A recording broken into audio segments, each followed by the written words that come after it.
Nagsulputan naman sa social media ang kabi-kabilang memes tungkol pa rin sa sampalan ni Mar at Digong.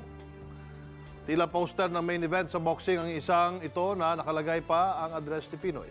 Ang title ng kanilang bakbakan, Basagan ng Muka at Panga.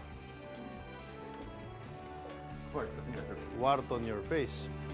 Inedit na comics naman nila Batman at Robin ang isang ito. Sabi ni Duterte kay Rojas, Wart on your face. Mala Star Wars naman ang isang ito, starring Rojas as Anakin Skywalker, Skywalker, at Duterte as Obi-Wan Duterte, at Binay as Darth Skin. Easy! Huwag ganun, tol. Yun ang sabi. Bago nga naman, mangyari ang kanilang main event, siyempre dapat may way in. May cameo appearance pa si Grace po bilang round girl. Ayun, no? Sa bandang kaliwa. At kung matuloy nga naman ang sampalan ng dalawa, pinapili pa ni Duterte si Rojas kung sinong gusto nilang sumampal sa kanila. Sa kanya, si Hulk, si Eliza Valdez, o si One Punch Man. Be sure to come back. News 5 everywhere. Copyright 2015.